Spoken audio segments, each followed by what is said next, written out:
Tenemos un primer intervalo para el debate antes de los ponentes. Como digo, tenemos un tiempo para formularles preguntas tanto a Lourdes como a Emilio, para poner sobre la mesa cuestiones, opiniones, reflexiones. Como digo, bueno, que no sea solo un esto unidireccional de la mesa hacia... Sí, alguien.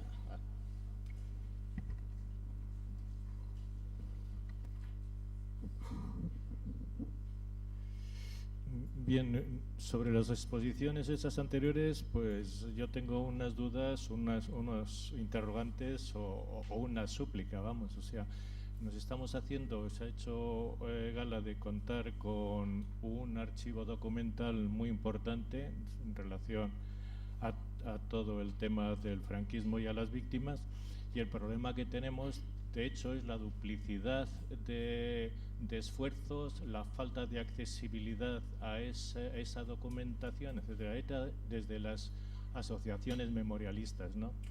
Por ejemplo, nosotros hemos tenido que hacer frente a un gasto y a un esfuerzo para ir al Ferrol para recuperar algo de lo que allí hemos podido captar en cuanto a la represión de la población, pues, o víctimas de ese estado, ¿no? Entonces, si eso existe, tiene que haber una transparencia y una accesibilidad inmediata y sin costos, porque también pues hemos recurrido a la propia fundación y para recoger información, y nos han hablado de que eso tendríamos que abonar una cantidad para conseguirla, etcétera, etcétera, ¿no?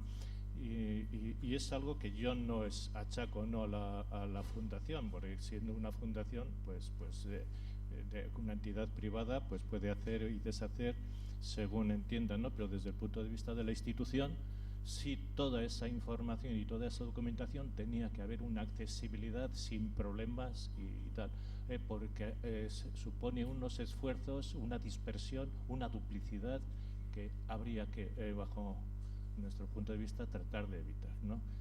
Y luego el otro capítulo sobre el tema de la verdad, justicia y reparación.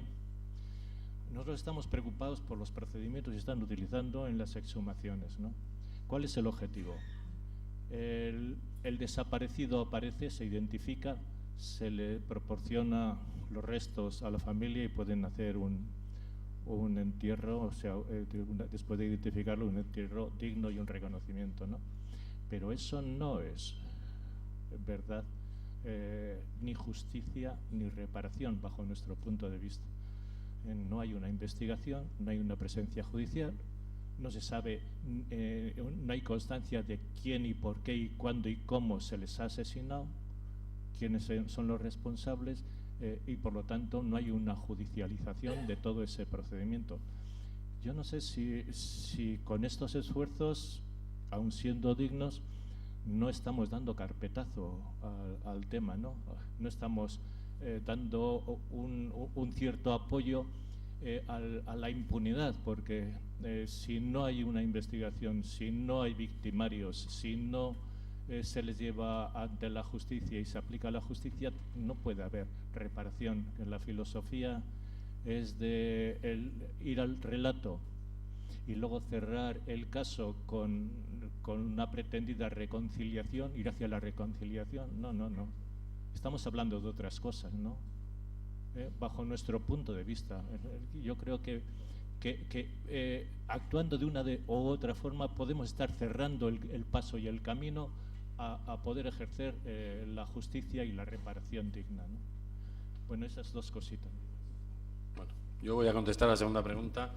En el caso de las exhumaciones, nosotros nos debatimos entre que hay gente que nos pide ayuda y es gente muy mayor, ¿no? Y precisamente, si nos ponemos a esperar a la justicia, pues hace 15 años que yo hubiera encontrado la fosa de mi abuelo y estaría esperando a la justicia, ¿no? Y mi padre, que se murió hace 2 años, y otros 3 tíos míos que se han muerto en este tiempo, no hubieran podido hacer esa reparación simbólica, que también es muy importante, ¿no? Cuando las instituciones no reparan, como yo decía antes, tú tienes una herida y te la tienes que curar como puedes.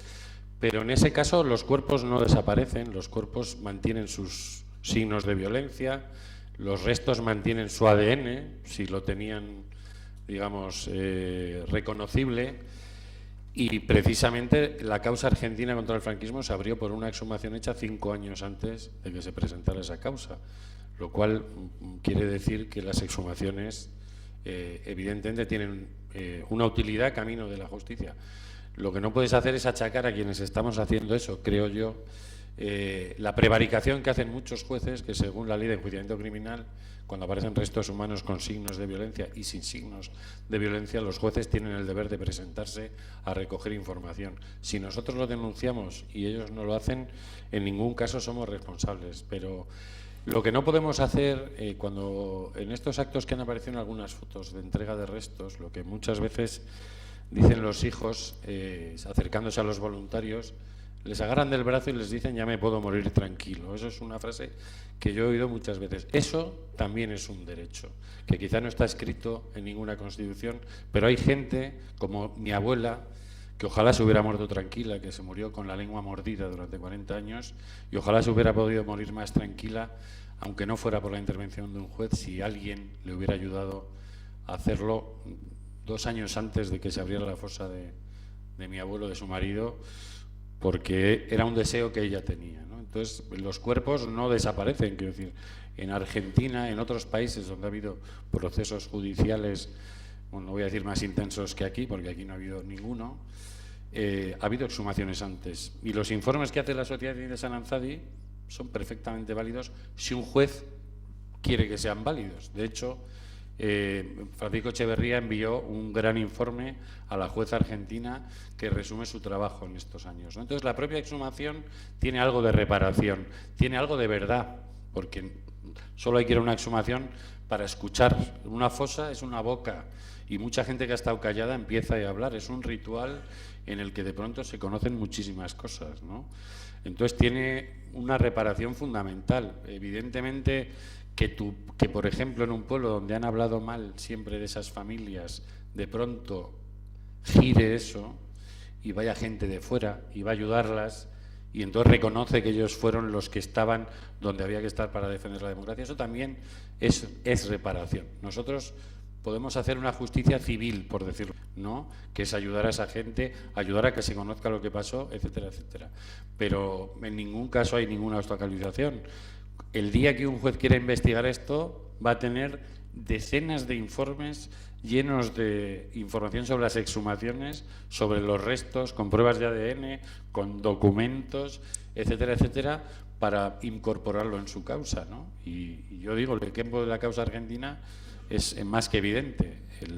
El alcalde de Castro Rey fue exhumado en el verano del año 2005, la denuncia se presenta 5 años después. Bueno, es la primera vez que hay 21 imputados en una causa judicial que tienen que ver con la dictadura. Entonces, también son herramientas de justicia. El problema es que el Poder Judicial no las está usando, pero el día que quiera, ahí las tiene. Difícilmente se puede investigar desde el punto de vista de la justicia algo que se desconoce. La exhumación lo único que va a aportar es información. Información, además de todo lo que ha dicho Emilio, si tú abres la fosa, desconoces lo que haces. Y por lo tanto, no hay posibilidad de que ningún juez pueda acudir y actuar si carece de esa información. Por lo tanto, son 2 ámbitos distintos. Uno es previo al otro. Sin exhumaciones y sin apertura de esas fosas, desde luego el juez poca información va a tener. La apertura de esas fosas lo que permite es tener conocimiento. Ese conocimiento le va a servir a un juez si tiene ganas y tiene interés en llevar una causa adelante. Pero es obligatorio y es previo. Es que yo no entiendo por qué se considera que es incompatible. Es que considero que es el paso inicial obligatorio y previo a todo proceso judicial. En cuanto al tema de la documentación, Aranzadi hizo toda esa investigación en el archivo del Ferrol y toda esa documentación, porque estaba financiada por el Gobierno vasco, es el Gobierno vasco quien controla toda esa información y por lo tanto es al Gobierno vasco a quien hay que solicitarlo en su caso. Luego me ha dicho Mónica que va a hablar sobre ese tema. Por lo tanto, es toda la documentación que se ha localizado en los archivos está asequible y está abierta a todo el mundo. por alusiones también. La directora de la Fundación quería intervenir, me imagino, en relación a la alusión a la disponibilidad de los fondos. Sí, en relación a la disponibilidad de los fondos de la Fundación, desde que el archivo se abrió allá en Artea, donde muchos de los que han estado aquí han estado conociendo la documentación, siempre ha estado abierta a todos los investigadores que han querido acceder a ella, también a todos los particulares. Hemos atendido tanto en sala, cuando estábamos en archivo, en Artea, perdón, como ahora aquí en este edificio, en la planta de abajo. Hemos atendido a los particulares aquí y también a través de Internet, a todas aquellas personas que tienen dificultades para investigar en un archivo, y desde luego nunca se ha cobrado a nadie, más allá de las fotocopias, que sí se cobran en cualquier archivo. Y es cierto además que todos los investigadores y todos los particulares tienen acceso a los documentos originales, a los libros que tenemos en biblioteca, a las revistas que tenemos en hemeroteca, y desde luego cobramos las fotocopias, pero nuestras puertas están abiertas absolutamente a todo el mundo y sin ninguna otra pega. Si ha habido alguna cuestión concreta, pues ya lo aclararíamos, pero desde luego la política siempre ha sido esa. Eskerrik asko. Gracias, Irune.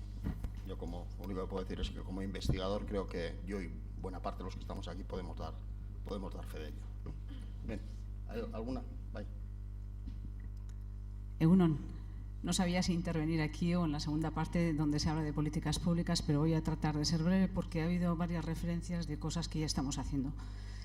Soy diputada en el Parlamento Europeo, os he hecho mención a la División Azul y a muchos de los homenajes que se han realizado en el Estado español, simplemente para decir que nosotros en el Parlamento Europeo ya desde la anterior legislatura estamos presentando denuncias de situaciones que ocurren, como la cruz en honor de Franco en Vigo, que el Ayuntamiento se niega.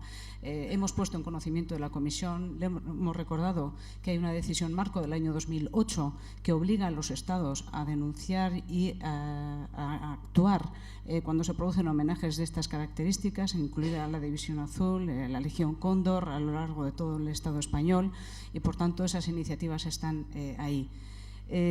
Al hilo de lo que comentabas, no sé si es una pretensión demasiado elevada por mi parte, pero yo creo que ninguna exhumación en el Estado español puede quedar en la soledad de no tener ninguna representación institucional. Y digo, esta legislatura hemos constituido en el Parlamento Europeo una comisión que va a trabajar sobre la memoria histórica. Es una comisión informal de diferentes diputados del Estado español que nos hemos puesto de acuerdo para poner en común las iniciativas en las que cada uno de nosotros estamos trabajando, para darle otra dimensión. Yo me comprometo, si os parece adecuado a los representantes de las asociaciones que aquí estáis presentes, a trasladar que esa comisión, que tiene ese carácter informal, pero con objetivos claros, a acudir a las exhumaciones y darle por lo menos la dimensión europea. Estamos trabajando en diferentes iniciativas a lo largo para poder desarrollar este año o en el próximo año. Una de las cosas en las que al menos yo estaba pensando para poder proponer es organizar una jornada con una dimensión europea en el Parlamento y dar a conocer esto. Y yo me comprometo a enviaros a todas las personas que queráis todas las preguntas, todas las respuestas que ha dado la propia Comisión, porque están obligados desde la Comisión Europea a hacer un informe anual para ver cómo cumple cada uno de los Estados miembros esa decisión marco, incluso con la capacidad de sancionar. Por tanto, hay un trabajo que para nosotros es muy difícil dar a conocer, lo estamos haciendo con algunas asociaciones, pero creo que hay que darle otra dimensión porque es muy importante dar a conocer a Europa y pedir la implicación a la Comisión Europea sobre lo que está ocurriendo y se está callando en el Estado español. Por tanto, creo que tenemos un trabajo en común importante que realizar, toda nuestra disposición, y sí creo que tenemos que hacer el esfuerzo de eludir las campañas electorales, fijarnos unos objetivos muy claros y, como digo, estoy dispuesta a trasladar la necesidad de ese acompañamiento a sus actuaciones. Bueno, yo quería contar, y gracias, que nosotros hace 2 años intentamos llevar al Parlamento Europeo la exposición de Aranzadi que ha salido ahí, y teníamos la autorización desde hace 3 años para que se instalara en una zona del edificio, en el bar del edificio que se llama, del edificio de Bruselas, que es un lugar privilegiado, entre comillas, por el tránsito que tiene, y cuando faltaba un mes para que tuviéramos que instalarla, faltaba exactamente un papel, y entonces un cuestor del Partido Popular Europeo nos negó esa posibilidad. Nosotros pensábamos precisamente ir al Parlamento Europeo a decir, este es un problema que también les afecta a ustedes, ¿no? Y hicimos una reclamación al Defensor del Pueblo Europeo y los 2 argumentos que se utilizaron para no permitir la instalación de la exposición fue una, que las imágenes podían ser impactantes, que son como las que se han visto aquí de las fosas, quiero decir, allí ha habido exposiciones, por ejemplo, sobre el Holocausto, bueno, para mí con imágenes mucho más duras, y lo que nos contestó el Defensor del Pueblo Europeo es que la exposición podría generar controversia, literalmente. Bueno, pues yo pienso que debería pedir la disolución del Parlamento Europeo si no puede haber controversia en un Parlamento, ¿no? Entonces, para nosotros es como que ni siquiera podemos, o sea, bueno, luego hubo una protesta, yo no sé si estabas por allí, pero estuvo Paco Echeverría y demás, y al final conseguimos instalar la exposición en un centro cultural de Bruselas, pero ni siquiera allí pudimos colocar una exposición que, bueno, que es absolutamente pedagógica además, ¿no? No, perdón, solo para decir que me consta que no pudimos hacer la inauguración en el Parlamento, que la organización de las jornadas no depende del cuestor en concreto ni de otros cuestores que pueda haber del Partido Popular, por tanto, ya hemos pensado que no nos puedan obstaculizar y que además acudí a la inauguración en el centro de Bruselas a la exposición porque evidentemente nos pareció que fue una fascistada.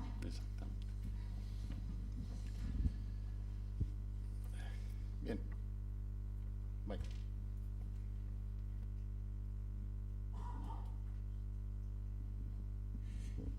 Euron, a mí estos debates siempre me suele generar una duda. Siempre me parece que hemos empezado a trabajar en el año 2000. Pues yo quiero romper una lanza, por ejemplo, aquella gente como Altafalla, que ya en los años 70, 79, 80, empezaron a trabajar. A todos aquellos grupos pequeños de los pueblos que sin medios y con amenazas de muerte empezaron a trabajar. Parece que solo cuando en el año 2000 se descampa, termina el temporal de nieve, parece que sale el sol. No, había un sol también trabajando, y sobre todo mucho en Navarra y muy difícil, mucho antes que el año 2000. Yo lo he contado ahí, quiero decir que no sé quién habla de ese hielo o de ese deshielo, pero yo ahí lo he contado. Yo creo que de todas formas la diferencia, por un lado, es la aportación científica a las exhumaciones, que eso permite un montón de cosas, que ocurran un montón de cosas más con ellas, y el otro tiene que ver con el trabajo que se ha hecho en torno a la justicia y a los organismos de derechos humanos, ¿no? Por ejemplo, la implicación del Grupo de Trabajo contra la Desaparición Forzada y Voluntaria en Naciones Unidas, que por primera vez en el año 2003 incluye al Estado español en su informe anual, ¿no? Entonces, creo que a eso le podríamos añadir Internet también, ¿no? Que nos ha permitido comunicar muchas cosas. Pero evidentemente, tanto Aranzadi como nosotros estamos recogiendo información sobre esos años. En el Centro Superior de Investigaciones Científicas hay una chica francesa, Zoe de Kengarat, que está buscando información sobre esas exhumaciones. Hemos conseguido algunos vídeos en Navarra y en Salvaleón, por ejemplo, en Badajoz, grabados casi de forma clandestina en ese tiempo, y estamos buscando precisamente todos los antecedentes de lo que ocurrió en esas fechas. Ahora mismo le estaba enseñando yo a Lourdes, antes de entrar aquí, un cómic que se llama El médico novato, que cuenta una exhumación que hubo en Bayuvas de Abajo, un pueblo de Soria, en el año 1971. Y el nieto de uno de los asesinados allí ha hecho un cómic que al final está lleno de documentación. Entonces yo creo que lo que ha cambiado simplemente es una generación, si podemos decirlo así, de los nietos, que tenemos otras herramientas, ¿no? Evidentemente, esto se hacía en los años 70, yo vivía en Pamplona en esos años, y la situación era bastante más complicada que la que nosotros tenemos ahora, pero vamos, desde el principio Aranzadi entrevistó a Esperanza Pérez, que es una mujer de Palencia, que en el año 76 vino de Bruselas exhumar a su padre y acabó exhumando a 170 personas en el año 76. Quiero decir que en Palencia, en pueblos de Palencia. Entonces nosotros hemos buscado siempre esos antecedentes, además porque nos interesa saber lo que se ha hecho antes, ¿no? Entre otras cosas, o se han hecho homenajes a las mujeres de negro de La Barranca en La Rioja, que deberían ser un símbolo universal, como las madres de Plaza Mayo, que estuvieron 40 años defendiendo el suelo de esa fosa, que si uno pone en YouTube Memoria Histórica 1979, las puede ver hablando el 1 de mayo de 1979, y como yo hablaba antes de que no hace falta haber leído los derechos humanos, esas mujeres, que en su mayoría eran analfabetas, estuvieron durante 40 años dando un ejemplo de resistencia civil contra la represión de la dictadura, ¿no? Entonces, yo creo que han cambiado las herramientas, que quienes hicieron esas exhumaciones en Tafalla, pues no, digamos que no eran de ámbitos académicos. Yo soy periodista y bueno, pues digamos que eso me ha facilitado poder comunicar cosas que tienen que ver con la memoria, o las exhumaciones tienen que ver con las herramientas, pero evidentemente son nuestros antecedentes y yo por eso los he sacado allí, ¿no? Porque casualmente yo vivía en Pamplona en los 70 y me fui en el 79 a Aranjuez, donde se hizo esa gran exhumación. Yo no me enteré, pero evidentemente nosotros tenemos que dar reconocimiento a quienes abrieron ese camino. Yo he intentado explicar que el golpe de Estado es el que en buena parte detiene ese movimiento social, ¿no? Y civil, que está buscando esa justicia, y de alguna manera ha tenido que llegar otra generación que no lo vivió como una amenaza en buena parte para abrir ese camino hacia la justicia, ¿no? Bien, una última intervención antes de pasar a la segunda mesa. Sí, brevemente. Coincido con lo que ha dicho Emilio Silva, en el sentido de que se han organizado siempre, la semana pasada se organizó el 70 aniversario del Holocausto a raíz de la liberación del campo de concentración de Auschwitz, y sí, nosotros sí hemos reclamado, se reclama, y nos dicen pues que no, que eso es una organización que lo hacen las asociaciones judías y que ahí los republicanos no tienen ningún papel que jugar, ¿no? Es decir, los partidos nacionalistas, los grupos nacionalistas de Izquierda Unida, constantemente hemos tenido esa bandera y esa llama encendida. Nos hemos encontrado no solamente con el Partido Popular enfrente, que es verdad, todo lo que has dicho es absolutamente verdad, una insensibilidad, y además mirar a otra parte, incluso criticarnos. Yo recuerdo las preguntas parlamentarias al señor Rajoy cuando era ministro del Interior sobre los sucesos de Gasteiz, y nos decía que había que mirar al futuro y no al pasado. Nos hemos encontrado con la insensibilidad del Partido Socialista. Yo creo que el Partido Socialista en este momento está como está, fundamentalmente porque una de las banderas que debía haber esgrimido durante estos 35 años era esta, y no la ha esgrimido, desgraciadamente. Efectivamente, Zapatero planteó el proyecto de ley de la memoria histórica, que se aprobó tardísimamente y además con muchas cautelas, y además con una obsesión continua de que había que pactarlo con el Partido Popular. Al final salió lo que salió algo, pero no salió lo que tenía que haber salido. Y en el tema de los Valles Caídos, pues continuamente hay se aprobó aquella iniciativa que está ahí durmiendo el sueño de los justos, y en un momento determinado, incluso yo personalmente, y no quiero personalizar por unas declaraciones que hizo, tuve una querella que fue sobreseída en el Tribunal Supremo, ¿no? Por tanto, tengo que decir que con todos esos actos con la Brigada Lincoln, con los niños de la guerra, se han hecho cosas.